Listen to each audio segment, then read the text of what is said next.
노숙인 70여 명이 조합원으로 참여해 활동하는 협동조합 노름의 길을 찾아가 봤습니다. 댄스컬 마리아가 더 탄탄해진 구성과 배우들로 오는 24일 관객들을 찾아옵니다.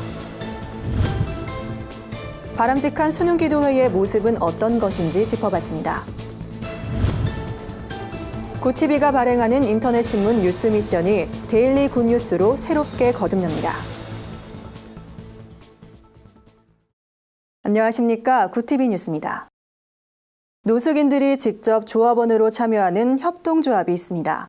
바로 자립과 자활을 꿈꾸는 협동조합 노름의기 이야기인데요.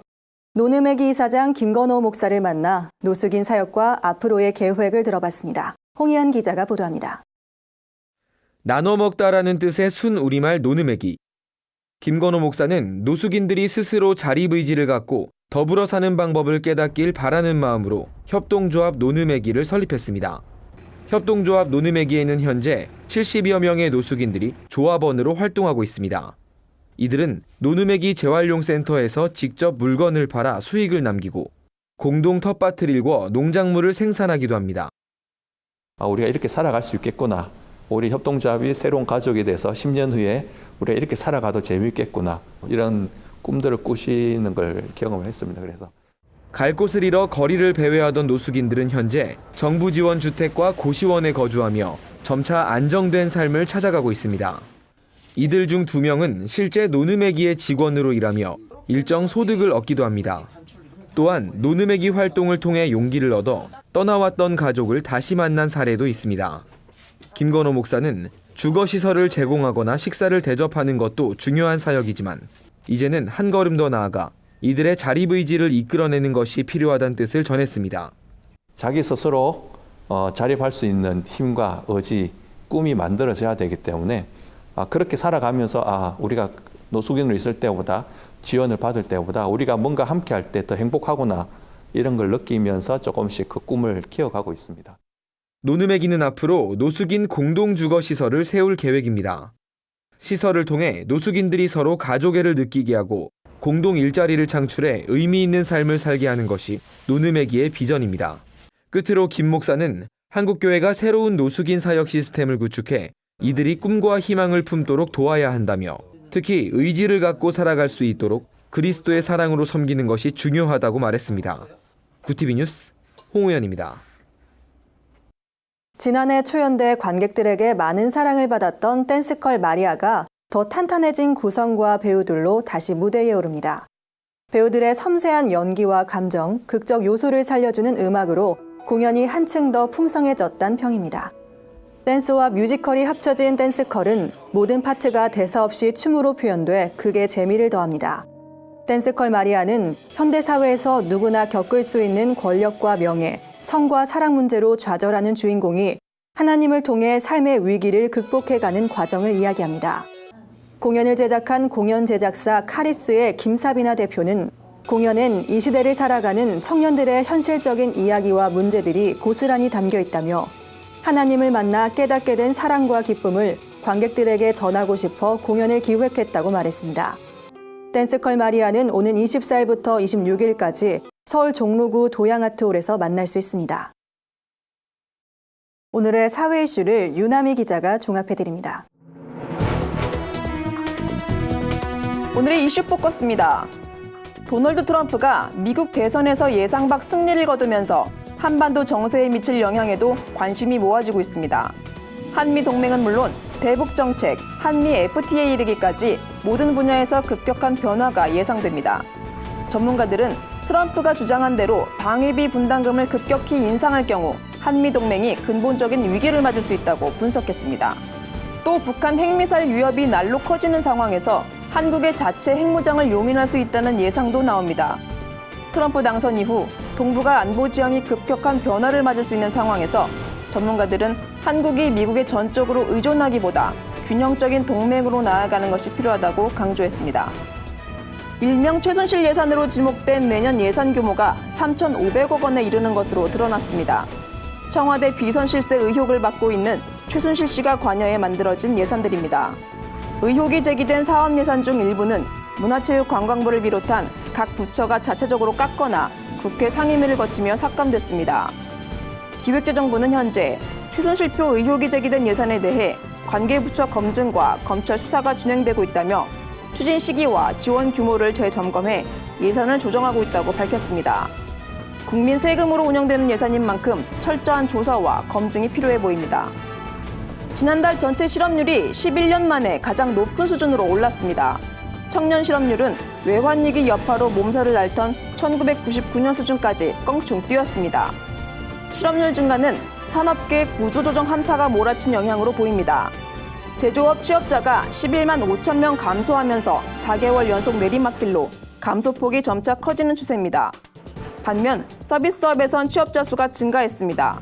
코리아세일 페스타에 따른 내수 진작과 외국인 관광객 증가로 도소매, 숙박, 음식업종 취업률이 높아졌기 때문인데요. 정부는 추경 예산과 10조 원 규모의 경기 보강 대책을 차질 없이 추진해 고용 여건을 개선하도록 노력하겠다고 밝혔습니다. 법원이 주택용 전기요금에 누진제를 적용하는 것이 법적으로 문제가 되지 않는다는 판결을 내놨습니다. 지난달이어 두 번째 같은 판결인데요. 이번 재판에서 광주지방법원은 시민들이 제기한 전기요금 부당이득 반환 청구 소송에서 한국전력공사의 손을 들어줬습니다. 한전이 전기 절약과 저소득층 지원을 위해 누진제가 필요하다고 주장한 데 힘을 실어준 겁니다. 하지만 그간 전기요금 누진제가 주택에만 적용되고 산업용엔 적용되지 않아 형평성 문제가 있었던 만큼 논란은 쉽게 가라앉지 않을 전망입니다. 지난 여름 무더위로 인한 시민들의 불만이 커지면서 한전은 올해 겨울 전까지 개선안을 내놓겠다고 밝혔습니다. 우리나라 직장인들이 한 달에 지출하는 도서비는 술값으로 쓰는 돈의 절반에 불과한 것으로 나타났습니다. 교육기업 휴넷에 따르면 직장인들은 한 달 평균 2권의 책을 읽고 도서비로 3만 원을 지출하고 있었습니다. 반면 술자리 횟수는 한 달 평균 3번으로 도서비의 2배인 6만 2천 원을 쓰는 것으로 나타났습니다. 응답자의 절반가량은 한 달에 1권 정도 책을 읽는다고 답했는데요. 주로 읽는 책으론 자기계발 서적이 가장 많았습니다. 그 뒤로 인문, 역사, 종교, 예술 관련 책과 경제, 경영 서적을 많이 본다고 답했습니다. 경쟁이 치열해진 사회 분위기 속에 자기 개발에 관련된 책들은 여전히 지속적인 인기를 보이고 있었습니다. 구티비 뉴스 윤화입니다. 수능이 한 주 앞으로 다가오면서 시험을 앞둔 자녀를 위해 기도하는 부모님들 많으실 텐데요. 바람직한 수능기도회는 어떤 모습인지 살펴봤습니다. 김준수 기자의 보도입니다. 오는 17일 2017 대학 수학능력시험을 앞두고 전국 교회에서 수험생을 위한 수능기도회가 열리고 있습니다. 길게는 3주 전부터, 짧게는 당일 기도회로 진행되는 경우가 많습니다. 하지만 시험을 앞둔 자녀들을 위해 기도한다는 좋은 취지에도 불구하고 기복적이란 비판도 받습니다. 전문가들은 단순히 시험을 잘 보게 해달라고 하기보다 기도의 목적을 분명히 해야 한다고 조언합니다. 기독교 학교교육연구소에서 심의있는 교육을 담당하고 있는 오세환 목사는 입시가 자녀의 인생을 결정지을 것이라는 믿음부터 버려야 한다고 강조했습니다. 진로를 결정하고 취업하는 모든 문제에 하나에 불과하다는 사실을 좀 깨닫게 하고 인생을 결정하는 결정적인 문제가 아니라 인생 전체를 봤을 때 아주 작은 일에 불과하다는 것을 좀 깨닫게 하는 것이 중요하다고 생각됩니다. 오 목사는 자녀를 위한 기도를 하기에 앞서 하나님의 의를 구하는 기도와 하나님 나라에 대한 간구가 담겨야 한다고 당부했습니다. 기도의 간구하는 내용도 중요하지만 우리가 기도하는 대상이 누군지를 명확하게 깨닫고 자녀에 대한 나의 욕심이 과했구나. 우리 자녀에게 입시와 사교육으로 매몰시키고 하나님에 대한 올바른 신앙교육을 시키지 못했구나라는 걸 깨닫게 하는 방향으로 가야 한다고 생각합니다. 오 목사는 수능이 끝난 이후엔 쉼을 누리거나 여행을 떠나는 것이 필수라고 조언했습니다. 그동안 공부에 떠밀려 자기 자신을 온전히 돌아볼 시간이 없었기 때문입니다. 이를 위해 교회에서 고3 수험생들과 함께 여행이나 캠핑을 떠나는 활동을 기획하는 일도 필요하다고 조언했습니다. 구티비 뉴스 김준수입니다. 구티비가 발행하는 인터넷 신문 뉴스 미션이 종합 일간지인 데일리 굿뉴스로 새롭게 거듭납니다. 신앙의 나침판 역할을 감당하겠다는 비전을 가지고 2005년 창단된 뉴스 미션은 앞으로 한국교회를 넘어 사회 각 분야의 다양한 이슈를 균형 있게 보도할 계획입니다. 데일리 굿뉴스는 기존의 교계 중심의 언론 보도에서 벗어나 기독교 정신을 바탕으로 정치와 경제 등 사회 전반을 아우르는 소식들을 발빠르게 전할 예정입니다. 구티비 김명전 사장은 한국교회가 사회로부터 조롱과 비난의 대상이 되고 있는 이때 한국교회의 선한 사역을 발굴하고 건강한 비판을 통해 기독교의 진리를 수호하는 데 힘쓰는 데일리 굿뉴스가 되겠다며 독자 여러분들의 변함없는 사랑과 기도를 부탁드린다고 말했습니다. 한편 데일리 굿뉴스의 다양한 소식은 스마트폰 어플리케이션을 통해서도 확인할 수 있습니다. 오늘의 해외 주요 뉴스를 백유연 기자가 전해드립니다.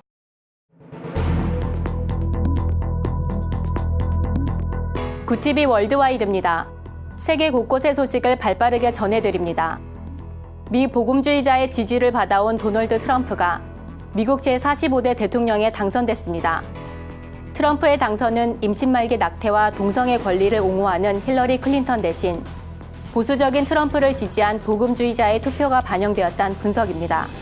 투표 직전 라이프웨이 리서치는 복음주의자라고 답한 응답자의 45%는 도널드 트럼프에게, 31%는 민주당 후보인 힐러리 클린턴에게 투표하겠다는 여론조사 결과를 발표하기도 했습니다. 복음주의 목회자의 38%도 트럼프를 지지한다고 밝혔습니다. 이에 반해 클린턴을 지지한다는 목회자는 9%에 그쳤습니다. 최근 이라크에서 IS가 발행한 비무슬림 여성을 성노예로 다루는 법에 관한 소책자가 발견돼 충격을 주고 있습니다. 로이터 통신은 책자는 최근 IS 집권에서 벗어난 알슈라 지역에서 발견되었다고 보도했습니다. 32개의 항목으로 이루어진 책자는 비무슬림 여성은 성노예로 취할 수 있다고 분명히 밝히며 사춘기 이전의 여아도 성노예로 삼을 수 있다고 규정하고 있습니다. 발견된 책자의 진위 여부는 아직 밝혀지지 않았지만 이라크군은 테러 단체가 지니고 있던 책자를 입수했다고 밝힌 것으로 알려졌습니다. 프랑스 당국이 파리에 위치한 이슬람 사원 4곳을 폐쇄 조치한다는 공식 성명을 발표했습니다. 당국은 이번에 폐쇄 명령을 받은 이슬람 사원은 증오와 폭력을 조장하는 활동을 계획하고 있어 프랑스 사회에 심각한 위협이 되고 있다며 이번 조치의 이유를 밝혔습니다. 이전에도 2015년 130여 명의 사망자가 발생한 프랑스 테러 사건 이후 10개의 이슬람 사원이 강제 폐쇄된 바 있습니다. 급진 이슬람주의의 교육장으로 이용되는 프랑스 내 이슬람 사원에 대해 버나드 카즈노브 내무부 장관은 프랑스에서 기도원과 사원으로 위장해 증오심을 선동하는 행위는 용납되지 않을 것이란 강한 입장을 표명했습니다. 인도네시아 수도 자카르타 주지사인 마수키 차하자 푸르나마가 이슬람 성서 코란을 모독했다는 이유로 약 9시간에 걸친 경찰 조사를 받았습니다. 푸르나마 주지사는 전 세계에서 가장 많은 무슬림이 거주하는 인도네시아의 유일한 크리스천 지도자입니다. 주지사는 코란이 비무슬림에게 투표권을 행사할 수 없다고 가르친다면 무슬림에게 거짓을 전하는 것이란 발언을 했습니다. 이에 수천 명의 무슬림들은 거리에 모여 주지사의 처벌을 촉구하는 시위를 벌이고 있습니다. 인도네시아 정부는 시위 진압을 위해 최루탄까지 동원했고 격렬한 시위 때문에 시민 1명이 사망했으며 수십 명의 경찰과 시민이 부상을 입었다고 전했습니다. 최근 이집트 학교에서 무슬림이 머리에 착용하는 스카프인 히잡을 착용하지 않거나 코란을 암송하지 못하는 학생에게 체벌을 가하고 퇴학시키는 사례가 증가하고 있습니다. 여자아이들은 종교에 관계없이 머리카락을 외부에 노출하고 등교할 수 없어 사실상 히잡 착용은 무슬림뿐 아니라 크리스천에게도 예외 없이 적용되는 셈입니다. 코란을 암송하지 못하는 크리스천 학생도 가혹한 체벌의 대상이 되거나 퇴학 조치되는 것으로 드러났습니다. 무슬림과 크리스천을 분리해 종교 교육을 실시한다는 정책이 있는데도 이집트 당국은 현재 학교 측의 운영을 묵인하고 있습니다. 굿TV 뉴스 백유연입니다. 주요 단신입니다. 한국장로교총연합회 34대 대표회장에 통합직전총회장 최영남 목사가 등록했습니다. 상임회장 후보엔 전 백석총회장 유중현 목사가 등록했습니다. 한전총은 이미 두 후보에 대한 심의를 마쳤으며 오는 29일 제34회기 정기총회에서 대표회장을 추대하고 상임위원장을 인준한다고 밝혔습니다. 기독교 통일학회가 오는 19일 광주 아델리안 교회에서 제20차 정기학술 심포지엄을 개최합니다. 기독교 통일학회 10년, 그리고 남북통일과 북한교회의 회복을 주제로 열리는 심포지엄에선 백석대 주도홍 명예회장이 회고사를 전하며 감사패 전달식도 진행될 예정입니다. 컴패션 밴드가 결성 10주년을 기념해 12일 양재동 더 K 아트홀에서 10주년 앵콜 콘서트를 엽니다. 이번 콘서트는 지난 6월 개최된 10주년 기념 콘서트의 감동을 재현하는 자리로 컴패션 밴드 멤버인 방송이 송은이, 가수 황보, 김범수, 진우션 등이 출연합니다. 국제구호개발 NGO 구피풀이 18일과 19일에 방송되는 2016 창사 특집 희망TV SBS에서 신개념 기부 이벤트 희망노래방 부기부기를 선보입니다. 희망노래방 부기부기는 노래방 어플리케이션을 통해 나온 점수에 따라 1점당 10,000원의 기부금이 적립됩니다. 모금된 금액은 전액 희소난치병 환화 지원 사업 및 불우이웃 지원 사업에 활용됩니다. 이상으로 뉴스를 마칩니다. 굿TV 뉴스는 인터넷 신문 데일리 굿뉴스를 통해서도 보실 수 있습니다. 시청해주신 여러분 고맙습니다.